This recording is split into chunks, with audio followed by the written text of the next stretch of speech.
What is going on, everybody? I hope everyone's having a great week. For those of you that are new to my channel, my name is Black Apino the Apple Guy, and today I'm going to be doing a quick review. Actually, it's not more of a review, it's more of a catch-up on the Osmo Mobile 2 and if it's still relevant to buy in today's market. And what I mean by that is now that you have gimbals out there for DSLR and mirrorless cameras, one example is DJI Ronin's new SC that they just came out. It's a mobile gimbal that's pretty much designed for mirrorless cameras, such as what I'm using right now to film this video. Is it still relevant to have a gimbal for your phone? And one of the reasons I am doing this video is because I feel that it actually still is relevant in creating content. And what I mean by that is, obviously, the first thing that you're going to have always with you will always be your cell phone. So you're going to have an available camera right there, and for making videos right there. And for those of you that are starting off with your first YouTube channel and your first video, obviously getting a camera can be a little bit overwhelming as there's so many out there. Price-wise, it can be expensive. Mine particularly cost me $500, and this is my first camera.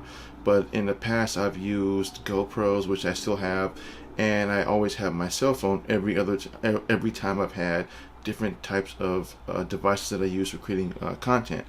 And so in today's world, I still think that it is relevant to have a gimbal for your cell phone. And what I'm going to be using as an example is I still have my Osmo Mobile 2, and I'm going to be recording from that once I'm done with this. So once I'm done explaining this, we're going to shift it to the Osmo Mobile 2, and then just kind of show you some of the cool features that you can do with it once you have it paired with your phone and once you have the app downloaded. And I also drop a link in the description on how to do the pairing of your Osmo Mobile to your iPhone or Android device. So the whole reason why I bought the Osmo Mobile 2, this is before I decided to get my current camera now, was I wanted to create content, but didn't feel like, to me, stabilization was a very important aspect of that. And obviously at the time I had my GoPros, but they weren't really helpful in any way whatsoever as far as carrying around stuff and having to carry around a whole gang of stuff with me, separate batteries, and then different types of mounts and fixes that I needed to use if I wanted to use it in different situations. So if I just wanted to carry it with me, it was kind of difficult to just carry stuff in my pocket and then have the GoPro and then have something to carry with it. So when I was aware of the Osmo Mobile, when I saw it was a $200 device, and at the time I thought that was really expensive for a device that just all you did was you just use it to place your phone on and you could create videos that way. And that wasn't something I was really willing to spend $200 on, that I don't think I probably would have used as often, especially at that price point. But then they came out with the Osmo Mobile 2, and what differentiates that from the first one is the fact that, one, you can do landscaping as well as portraits. So typically when you get an Osmo Mobile, at least the first one, it's strictly just landscaping, so sideways.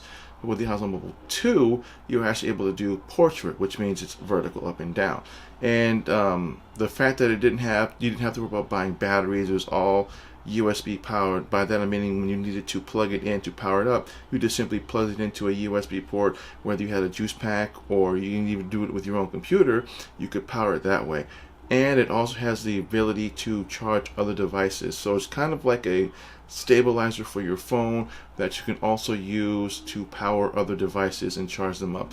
And the fact that it was relatively inexpensive at about $139 when I ordered mine. And so I bought it, and I really didn't do a comprehensive review. All I did was just basically showed how you can, what you have to do in order to pair up your phone with it. It's pretty easy to do that, and again, I'll have a link in the description on that. But with all these gimbals coming out for your cameras, your mirrorless cameras, and your DSLRs, and cameras of that nature, I was starting to wonder, do people still use their cell phones to create content? And this past few weeks I attended VidCon, which is a convention for YouTubers and people of all social media platforms who want to start YouTube or meet their favorite YouTubers or learn gain a little bit more knowledge in learning how to grow the YouTube channel, I was actually sitting down in this one seminar where you can still make great content with just your cell phone. And I thought to myself when I came back, well, the Osmo Mobile 2 would be a great way of kind of displaying how to do that without having to spend tons of money on camera gear. As I said before, my Panasonic Lumix, although it's inexpensive at $500, has a plethora of options that you just can't get in a camera at this price range for what it does. So with the Osmo Mobile 2, at the price range it has, you pretty much have already got everything you need, and you don't need to carry a lot of stuff with you. All you need to carry is your cell phone, which you'll have on you all the time, the gimbal, and it comes in a cool little carrying case, and then say a battery pack that you can charge it up with. And that's pretty much it. So what we're going to do is we're going to switch from my Panasonic to my Mobile 2 gimbal now. And as you can see, we are now using my Mobile 2, Osmo Mobile 2 gimbal. And as you can tell by the audio quality, it's a little bit different on here as opposed to on my Panasonic, because I'm actually using an external mic on that, whereas you are using the internal mic on this. And unfortunately, there really is no other way to actually kind of offset that. You can get a Rode mic that you can insert into it, but you would have to flip the phone around. But if you flip the phone around, then the camera that's here would be on this side, and it just tends to make it a little bit more kind of weird in it. So really, in a way, the audio quality isn't too bad on it, honestly. It's mostly designed to kind of keep it stable when you're walking around. So when you say you want to do some video recording and you want to catch your subject running and you want to run along with them, well, obviously holding your phone when you're doing that, even with the amount of stabilization that you know current phones have now, there's not going to be anywhere near as good as what you would have with a Osmo Mobile 2. And I'm actually going to show that to you by picking this up, and right now I have this actually on a platform, a placemat that I bought from the Osmo Mobile from DJI website. It's about $30, and I will show you what it looks like once I've unscrewed it. And as you can see, this is the platform that I stick my Osmo Mobile 2 on. And as you can see from in the middle, it does have a screw. This does have what is known as a tripod mount. So it is tripod mountable. If you wanted to mount this on a tripod, you can do that simply by just taking the tripod piece off the tripod, screwing it onto that, and then that's how that works. It's extremely useful. It's inexpensive at about $130, and as you can see, I can smooth motion, move it left, right. It has what is known as active tracking, and that's the ability for me to actually keep this trained on my face, and no matter how I move this, it will always be trained to my face. So I'm actually going to show you how to do that. On the screen itself, has a little icon on the bottom left hand side. It's a little yellow circle. You tap on that, and what happens is it turns into a green square. That lets the mobile know, the app know, that you're about to put it in active tracking, and basically it's going to lock on to whatever I point on the screen for it to lock onto. It will stay on that until I hit exit. So I'm going to touch on my face, and now it's, as you can see, as it moved up, it's now actively following my face. So no matter how I move the mobile, it will always be consistently with my face. And this is just something that's extremely useful, especially when it comes to doing any type of video content. Say you got something you want to keep in focus, say whether it's a building or a person that you're running with or running, and you want to keep them in focus as you are moving. This will stay on that until you hit the exit, and then it completely disengages it. Now keep in mind that this one doesn't really work well on fast moving objects, say like cars or something like that, because they're moving too fast for this to actually focus on. But it works very well with people, animals, pets, buildings. Say you're doing a hyperlapse or a motion lapse or a time lapse, well, not time lapse, but with a motion lapse and hyperlapse, you touch on the active tracking and it literally will stay on that and track that for as long as you need it to, and then when you're done, you basically just click off of it and it exits it. So basically, I can leave this as high as I want. As you can see, it stays with me. all the way down. You don't want to do too quick of a sudden movements because it usually tends to kind of lose track of you. But as you can see, it does a very good job of keeping my face in focus. And that's one of the reasons why I bought this, was because of that ability for it to do that, and that it's in landscape. But you can also do this with portrait mode as well. And it also has the ability to live stream through the app. So you can use Facebook Live, or you can even use YouTube Live, and you can literally stream with this, and no one will even know that you are using a stabilizer with your phone. But it is extremely useful, especially if you're just starting out with your YouTube content and you don't have the money right now to buy a simple camera, which obviously you can go out and buy, say, like a $70, $80, or $100 camera and do about the same thing. But again, it's not as, you're always going to have a phone with you, always. So the gimbal itself is only $130. It's much easier to carry on something like this than a point and shoot. And then say you run out of space on your camera, or your battery dies out, then now you're going to have to find a way of charging it up, and sometimes it's not as convenient to find it as would you with an Osmo Mobile, and the stabilizer is not going to be anywhere near as good as it would be on this. So you can still get shaky video, and resolution wise, when you're using the rear of this, you can use 4K, as with most point and shoots the best you'll get is 1080. Well, I can do 1080 on the camera right now. I have it in 720 on the front camera.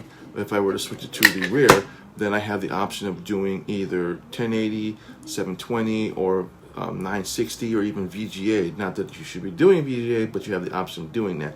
And all you have to do is simply calibrate the machine once you first get it turned on. Every time I use this, I will calibrate this every time I need to do it. That way I can make sure that it is perfectly level. So when I'm doing my shots or any videos or anything of that nature, it's always centered, and then I just hit active tracking and it'll track whatever I need it to. It gives you it gives you a perfect way of showing you how much battery power you have left. There are 3 little indicator lights on the device itself. When they're all lit up, it's fully charged. It's got a simple record button. You just tap on that, and that's pretty much it.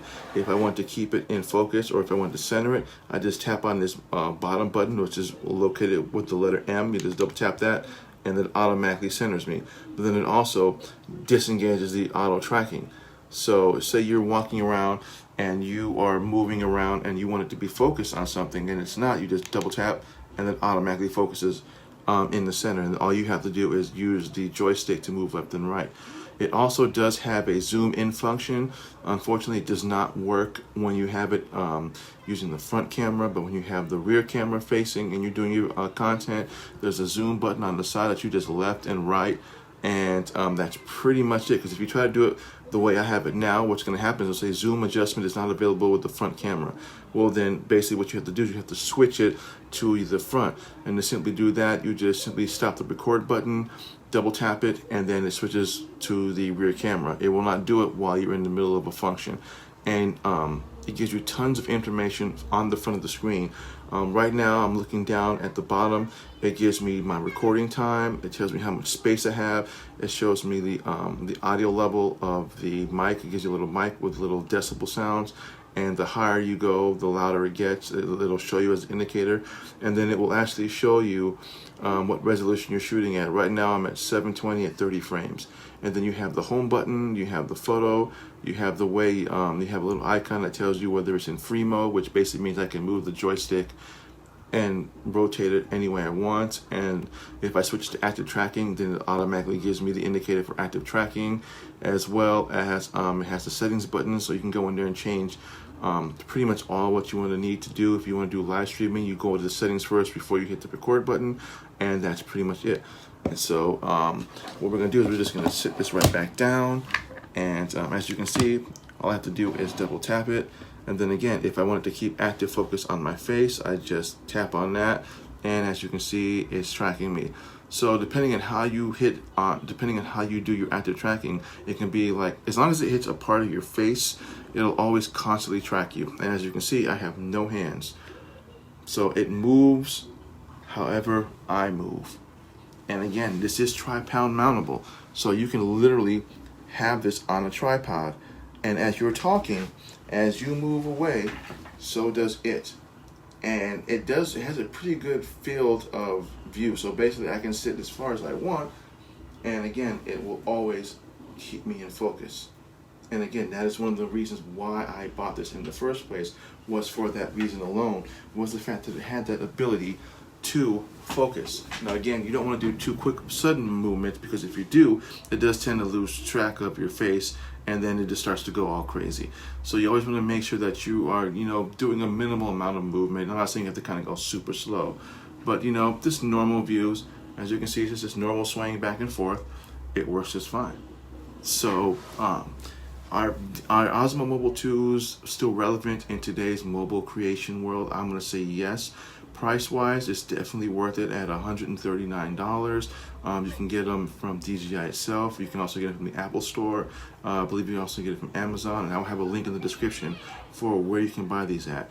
So again, this is Black Apino, the Apple Guy. If this video was helpful, please hit the thumbs up. Hit the subscribe button, hit the bell notifications, that way you never miss content when I drop it. And again, I am on vacation, so my videos are going to be a little bit later than normally. Obviously, as you know, I do drop a video at least once every other Thursday, but since I'm on vacation, I won't be going back to work until next Wednesday. This is going to be a little bit off for everybody until I start getting back into my regular routine. So this video here is gonna basically be for my Thursday video that's coming up. So again, this is Black Apino, the Apple Guy. I want to thank everybody for watching my channel, and I hope everybody has a great summer, and peace out.